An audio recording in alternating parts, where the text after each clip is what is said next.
우리보다 더 크신 하나님, 이라는 제목을 함께 말씀을 나누겠습니다. 말씀을 들으시는 가운데 저와 여러분 가운데 우리 주님의 크신 은혜와 은총이 함께 하시기를 축원합니다. 오늘 본문 상황은 굉장히 안 좋은 상황입니다.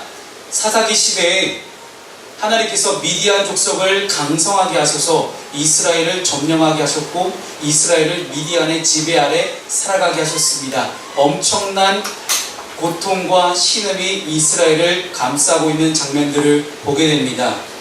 여러분, 육상 경기 중에는 허들 경주가 있습니다. 110m 허들 경주인데 중간중간에 허들이라는 그런 장애물이 놓여져 있고 모든 달리기 선수들은 그 허들을 넘어가야만 결승점에 도달할 수가 있습니다. 장애물이 두렵다고 해서 그 장애물을 그냥 무지막지하게 불도저처럼 밀고 나간다던가 옆으로 돌아간다던가 그렇게 가면 그 사람은 실격입니다.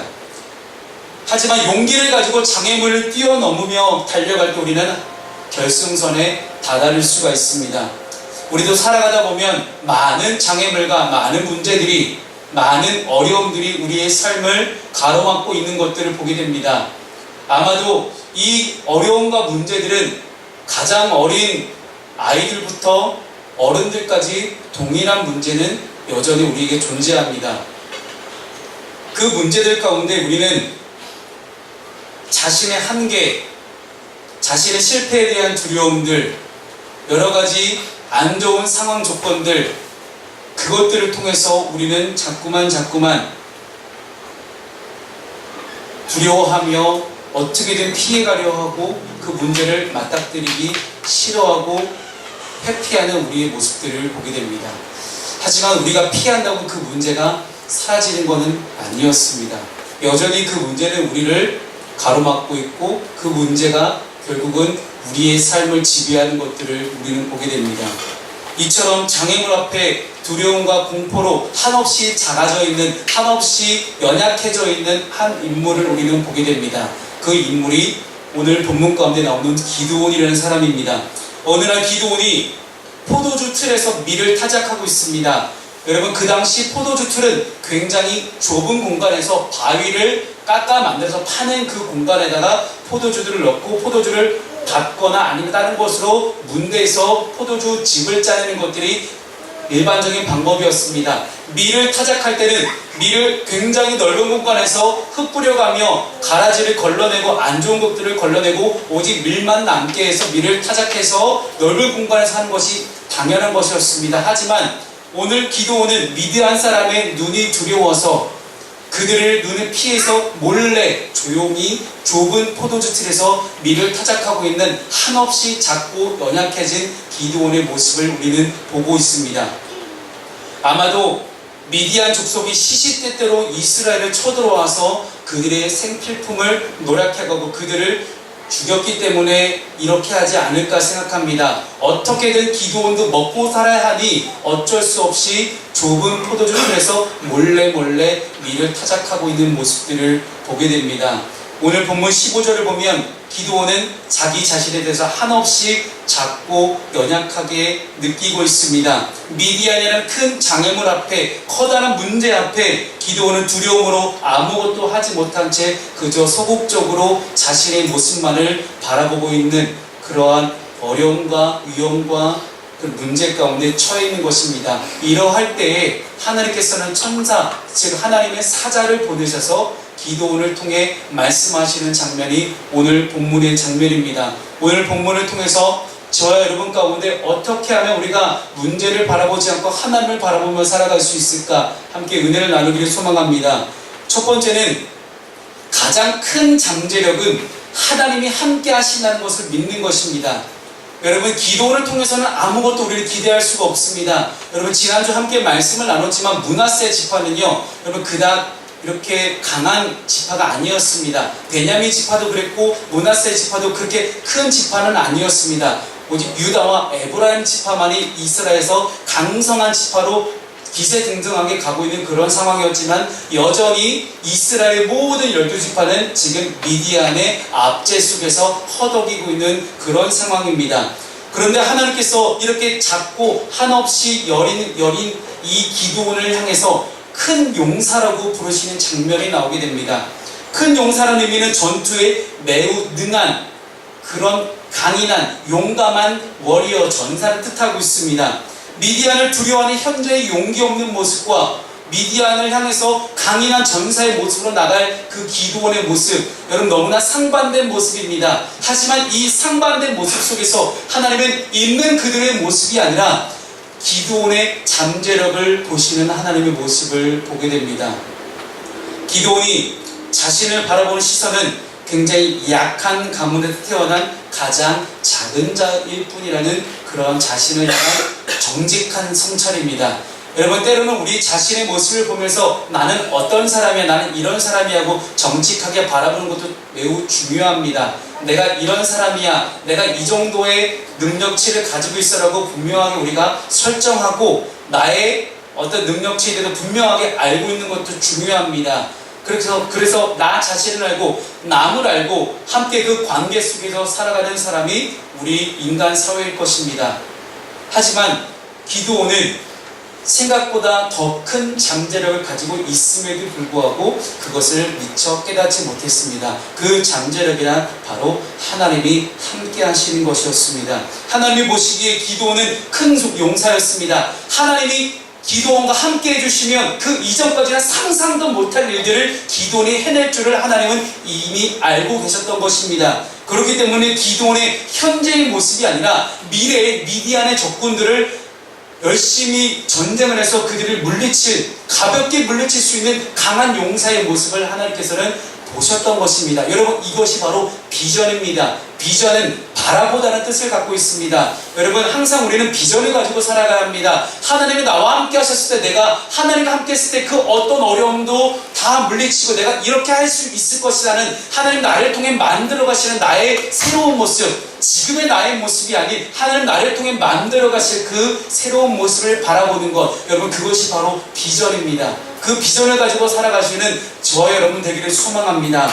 여러분 비전은 사람의 비전과 하나님의 비전이 너무나 다릅니다. 사람의 비전을 봤을 때는 지금 내가 할 수 있는 것만 생각합니다. 하지만 하나님의 비전을 바라봤을 때는 지금 내가 할 수 없을지라도 하나님이 함께 하시는 할 수 있겠다는 믿음을 통해서 실현되는 것이 우리의 비전입니다. 그렇기 때문에 하나님은 우리의 현재 모습이 아닌 우리의 잠재력을 바라보십니다. 지금 내가 하나님을 어떻게 바라보고, 지금 내가 하나님을 어떻게 예배하고, 지금 내가 하나님을 어떻게 믿고 살아갈 때 하나님은 내 안에서 새로운 잠재력들을 개발해 나가십니다. 그래서 내가 할 수 없었던, 내가 감히 상상도 할 수 없었던 일들을 하나님이 나를 통해 이루어 가시는 것들을 우리는 보게 됩니다.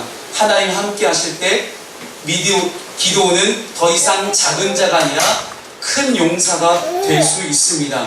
우리 또한 그렇습니다. 우리의 현재 모습은 어떻습니까? 늘 실수가 많고 허물 많고 약점이 많고 늘 똑같은 문제 때문에 걸려 넘어지는 우리의 모습들을 보게 됩니다. 항상 사람은요 너무 똑같은 것 같아요. 오늘 넘어졌던 이 문제 때문에 며칠 뒤면 그 문제를 또 고민하고는 내 자신을 바라보는 나의 모습을 보면서 얼마나 연약한 인간인지 다시 한번 되돌아보게 됩니다. 하지만 하나님께서 함께 하시면 우리는 모두 큰 용사가 되어서 하나님께 쓰임받을 수 있습니다.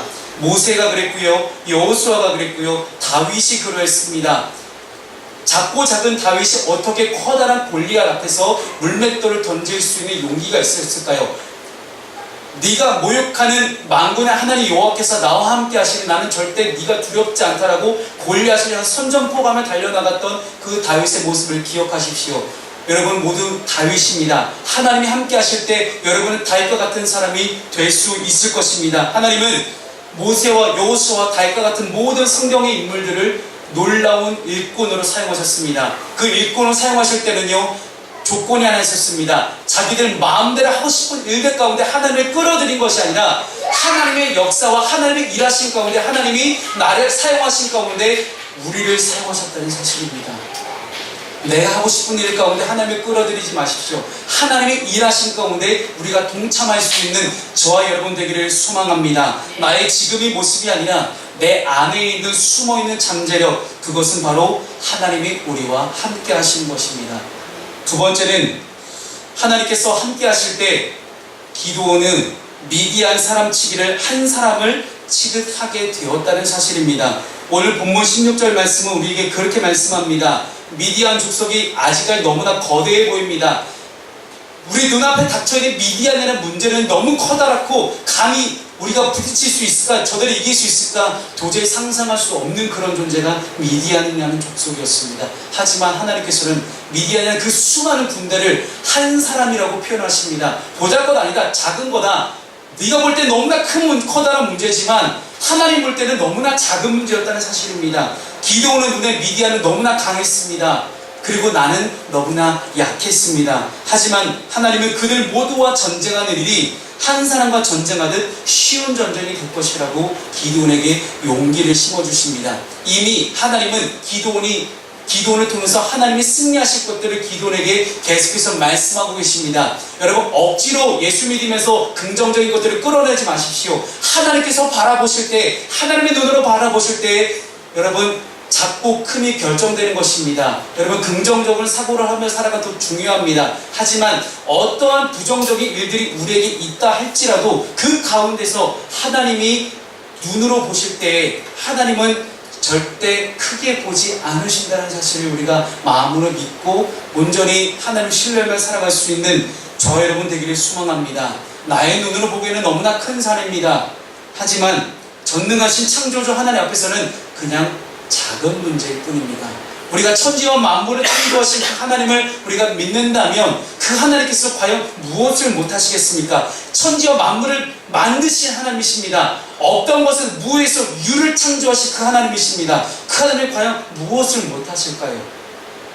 내가 위대한 것이 아니라 나와 함께 하신 하나님이 위대하시기 때문입니다. 나는 작습니다. 나는 연약합니다. 내가 크다고 여러분 오해하시면 곤란합니다. 나는 모든 걸 할 수 있다고 여러분 생각하시면 그것도 곤란합니다. 아마 그것은 자기의 교만이요, 아마도 자기의 자만심일 것입니다. 여러분, 나는 비록 작고 연약하지만 나는 위대하지 않지만 나와 함께 하시는 하나님이 위대하시니 하나님께 모든 영광을 돌리며 살아갈 때 하나님이 모든 것들을 이루어 가시는 것들을 우리는 우리 두 눈으로 똑똑히 보게 될 것입니다. 예수님은 누가복음 1장 37절에서 우리에게 이렇게 말씀하십니다. 대저 하나님의 모든 말씀은 능하지 못하심이 없느니라. 아멘. 여러분, 하나님 말씀을 구하십시오. 우리가 말씀을 읽어야 하고 말씀을 묵상해야 되고 말씀 가운데 귀를 기울여야 하는 이유가 여기에 있습니다. 하나님의 말씀 모든 것들을 할 수 있다라고 우리에게 가르쳐주고 있습니다. 또한 시편은 이렇게 말씀합니다. 시편 89편 13절 말씀 가운데 주의 팔에 능력이 있사오며 주의 손은 강하고 주의 오른손은 높이 들리우셨나이다. 할렐루야. 나와 함께 하시는 하나님의 능력과 위대하심을 신뢰할 수 있도록 저와 여러분이 온전히 하나님을 신뢰할 수 있도록 여러분 하나님만을 붙잡고 살아가시는 저와 여러분 되기를 소망합니다. 세 번째는 문제보다 더 크신 하나님만을 바라보자는 것입니다. 작아진 기드온의 몸과 마음속에서 나오는 소리는 이렇습니다. 하나님은 계시지 않습니다. 하나님의 부재였습니다. 한없이 작아진 연약해진 기드온의 어떤 영성 가운데 나오는 유일한 대답은요, 하나님은 계시지 않습니다. 분명히 듣기는 들었는데 하나님이 이렇게 이스라엘을 구원하셨다, 출애굽을 시키셨고 여기 가나안 땅에 정착할 수 있도록 하나님이 인도하셨다, 40년 동안 이스라엘 만나와 메추라기를 먹이셨고 전쟁을 다 승리하게 하셨고 놀랍게 하나님의 이름이 높여졌다는 것을 나는 들었습니다. 그런데 내가 들었던 그 하나님이 지금 도대체 어디 계십니까? 라는 그런 기드온의 간절한 외침입니다. 분명히 듣기는 들었는데 경험해 본 적이 없는 사람에게 하나님은 안 계신 것이라고 믿을 수밖에 없는 것입니다. 하나님의 실존을 믿지 않으니 그 어떤 하나님의 역사와 기적도 기대할 수가 없는 것입니다. 우리는 하나님에 대해서 너무 잘 압니다. 하나님 너무 잘 알죠. 하나님 어떤 분이다. 여기 길거리 가다 보면, 제가 매주 전도하다 보면 예수님 모르는 사람 없어요. 우리는 아마 모든 전 국민이 다 예수님을 알 거예요. 예수님에 대해서 다 압니다. 하지만 출애굽의 하나님, 인도하신 하나님, 구원하신 하나님, 예수 그리스도를 이 땅에 보내셔서 우리를 구원하신 그 하나님에 대해서 우리는 성경에 많이 등장하니 알고 있어요. 하나님 대해서는 알지만 여러분 나중에 혹시 천국 가셔서 주님 만나셨을 때 이렇게 인사하시겠습니까? 주님, 말씀 정말 많이 들었습니다. 하나님에 대해서 참 말씀 많이 들어요. 하지만 하나님에 대해서 아는 것보다 중요한 것은 하나님을 알고 경험하는 것입니다.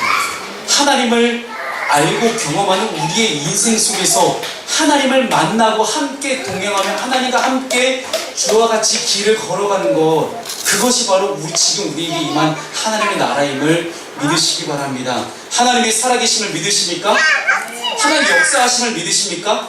하나님이 저와 여러분을 통해 하나님의 일들이 이루어가실 것을 믿으십니까? 믿으시는데 왜 여전히 우리는 우리의 삶에 아무런 변화가 일어나지 않고 왜 아직도 우리의 삶 가운데는요 여전히 하나님의 존재성에 대한 의심만 가득할까요? 왜 기도원처럼 하나님이 계시지 않는다는 착각이 들 만큼 왜 우리는 하나님을 경험하지 못하고 살아갑니까? 기도원이 하나님을 몰랐을까요? 기도는 분명히 알았어요. 지금 자신을 속해는 이 이스라엘이라는 나라를 세우신 하나님을 분명히 알았습니다. 이스라엘 하나님이 선택하셨고 이스라엘을 통해서 하나님이 놀라운 것들을 행하셨음을 기도는 알고 있었습니다. 하지만 알았지만 한 번도 경험해 보지 않은 하나님의 어떤 신화적인 신비로운 이야기만 들었습니다. 내가 단 한 번도 하나님을 경험해 보지 못했으니 하나님이 그저 신화적인 존재로 혹은 우리가 믿고 있는 단군 신화 같은 그런 존재밖에 되지 않았을 것입니다. 전에 들은 이 하나님의 이야기를 통해 기드온이 스스로 내린 결론은 딱 하나였습니다. 하나님은 계시지 않습니다. 오히려 지금 나에게 찾아온 고통과 환난과 문제들이 더욱 하나님의 부재를 느끼게 합니다. 내가 문제와 고통 가운데 있다 보니 여전히 하나님은 살아계시지 않는 것처럼 느껴질 수밖에 없는 것이 우리의 삶의 현실이었습니다. 문제가 너무 커서 우리가 힘들어하고 고통당할 때 문제만을 바라보며 그 문제만을 바라보면 좁은 시야에 갇혀 있으니 그 문제 위에 계시고 문제보다 더 크신 하나님을 우리는 바라보는 신앙을 가지지 못했습니다. 문제보다 더 크신 하나님을 고작 그 문제 속에 가두어 놓고 하나님 과연 이걸 해결하실 수 있을까? 하나님 요거 해결하시면 나 함께 하신 거고 하나님 이거 해결하시 않으시면 나와 함께 계시지 않는 거라는 그런 신앙적인 오류를 범하지 않게 되기를 소망합니다. 사랑하는 성도 여러분, 어떤 문제가 있든지 그 어떤 문제보다도 나를 사망과 죽음의 고통에서 건져주신 그 구원의 문제보다 더 큰 문제는 없습니다. 우리에게 죽음의 문제보다 더 큰 문제가 어디 있겠습니까? 아무리 죽을 것 같이 힘들어도 죽지 않았잖아요. 살고 있잖아요. 살고 있으면 나를 살리신 하나님을 바라보면서 하나님께서 나를 통해 어떤 일을 이루실지 우리가 함께 기대해 봐야 되는 거 아니겠습니까? 그 기대하심이 있다면 우리는 충분히 하나님을 바라볼 수 있습니다. 늦지 않았습니다. 지금이라도 우리는 하나님을 바라보며 하나님이 나를 통해 이루어가시는 것들을 우리는 바라보게 될 겁니다. 마지막으로 네 번째는요, 문제보다 더 크신 하나님을 경험할 수 있도록 하나님께 사인을 구하라는 것입니다. 오늘 본문 가운데 보면요 17절 말씀이 기드온이 그에게 대답하되 만일 내가 주께 은혜를 얻었사오면 나와 말씀하시니가 주 되시는 표징을 내게 보이소서. 여기서 말씀하시는 내가 주께 은혜를 얻었사오면을 도저히 제 안에서 좀 해석이 잘 안 돼서 다른 번역들을 보면서 좀 성경을 연구해 봤더니 원어적으로 보면 이렇습니다.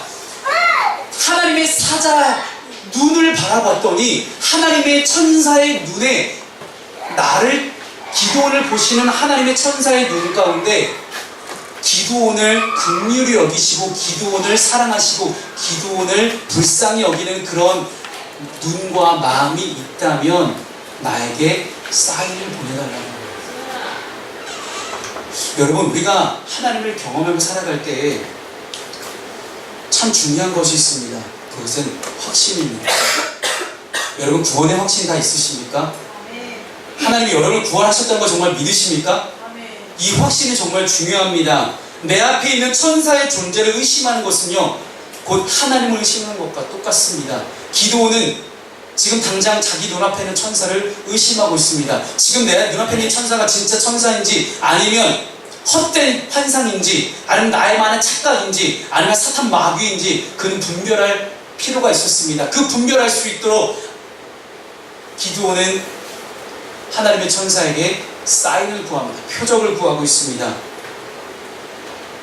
여러분, 기도 응답을 바라지 않으면서 내가 기도한다는 것은 허공에다가 외치는 공허한 외침일 뿐입니다.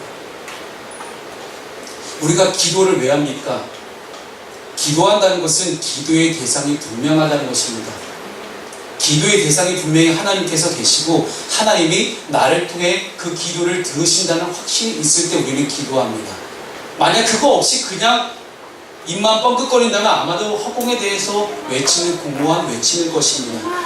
기도원과 같은 성경적인 응답이 이렇게 하나님의 천사를 통해 주시는 이 표적과 사인이 표징이 기도원 시대 때나 성경이 기록될 때는 가능했던 일이라고요?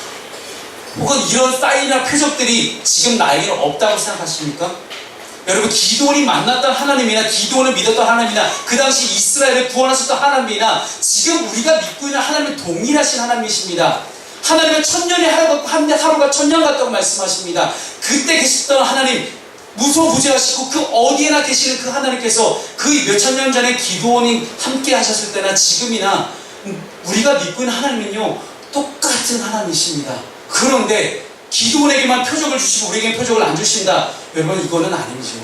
분명히 우리에게도 하나님이 사인을 주십니다. 하나님께서 우리에게 계속해서 사인을 주실 텐데 하나님은 지금도 우리를 사랑하시고 또한 우리를 구원하셨으며 우리가 하나님의 자녀가 되었다는 이 분명한 사실을 우리가 믿음으로 바라보고 나아갔을 때 하나님은 끊임없이 끝없이 끝까지 우리에게 말씀하시는 것들을 보게 됩니다. 양이 목자의 음성을 듣고 아는 것처럼 우리 또한 하나님의 음성을 듣고 알아야만 합니다. 저도 마음속으로 주님의 음성을 듣고 싶었습니다. 명진아, 이런 음성을 듣고 싶었습니다. 그런데 한 번이라도 듣고 싶었는데, 그래서 예전에 어렸을 때 우리 어렸을 때 산기도 참 많이 했습니다. 산에 올라가서 진짜 나무 뿌리, 소나무 나무 뽑겠다고 하면서 소나무 붙잡고 부딪히면서 그냥 열심히 기도해 보려고 했는데 아무래도 하나님이 내 귀에다가 말씀을 안 하시는 거예요. 그러다가 명진아 하길래 하나님 말씀하시구나 봤더니 목사님이 이제 내려가자 이러십니다.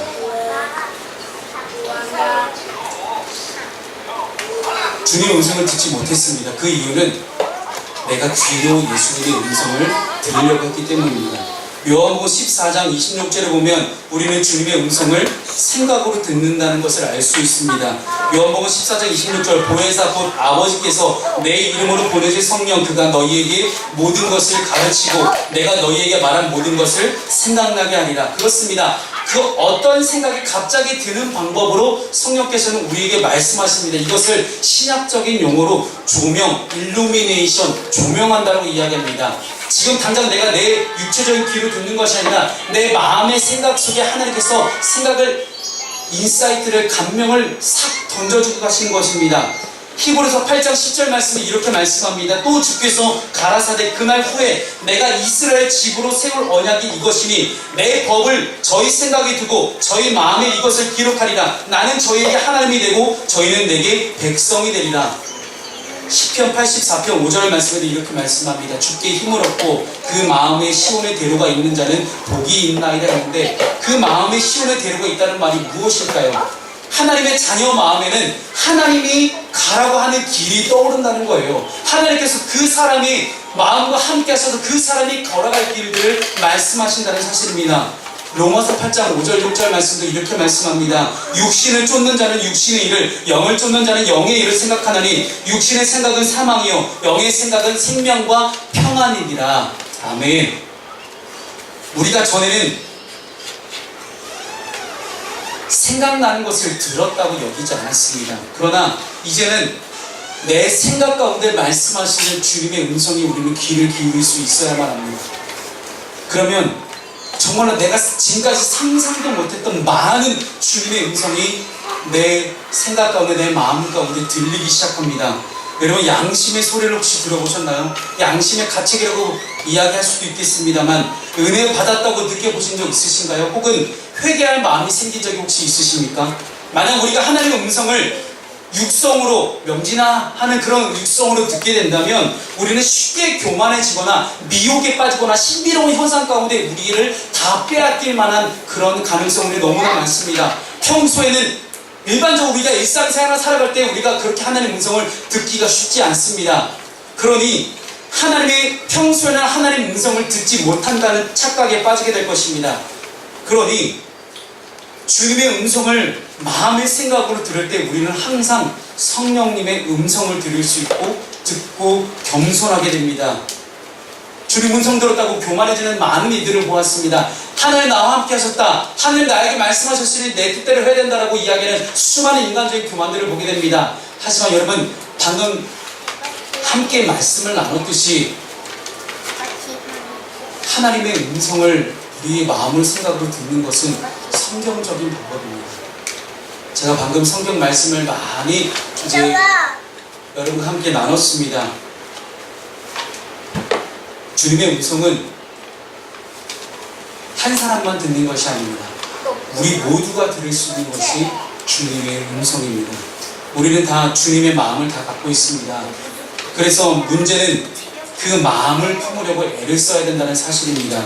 빌립보서 2장 5절 말씀에 너희 안에 이 마음을 품으라 곧 그리스도 예수의 마음이니. 고린도후서 13장 5절은 너희는 믿음 안에 있는가? 너희 자신을 시험하고 너희 자신을 확증하라. 예수 그리스도께서 너희 안에 계신 줄을 너희가 스스로 알지 못하느냐? 그렇지 않으면 너희는 버림받은 자니라. 주님이 여러분과 함께 하시는 것을 알고 계십니까? 그것은 여러분 자신이 알고 있다는 사실입니다. 주님이 나와 함께 계시고 주님이 내 안에 내주어 계시다는 사실을 우리는 분명히 나 스스로가 알 수 있다는 고린도서 말씀입니다. 말씀을 마치겠습니다. 겁이 많았던 기드온은 하나님의 약속의 말씀대로 결국 하나님의 큰 용사가 되어 미디안 사람들을 물리치는 큰 전쟁을 잘 감당하게 되었습니다. 부족하고 연약한 기드온을 통해 일하셨던 하나님이 지금 우리와도 함께하고 계십니다. 그리고 한없이 부족하고 연약한 우리에게도 하나님은 우리를 통해 일하려고 하십니다. 하나님의 일하신 가운데 여러분 도구로 쓰임받고 싶으십니까? 주님의 음성을 들으시고 분별하십시오. 말씀을 통해서 주님의 음성을 들었을 때 저 여러분은 이미 주님과 함께 동행하는 것이고 주님과 함께 길을 걸어가고 있는 것입니다. 그 주님의 역사가 저 여러분과 함께 하시길 축원합니다. 기도하겠습니다.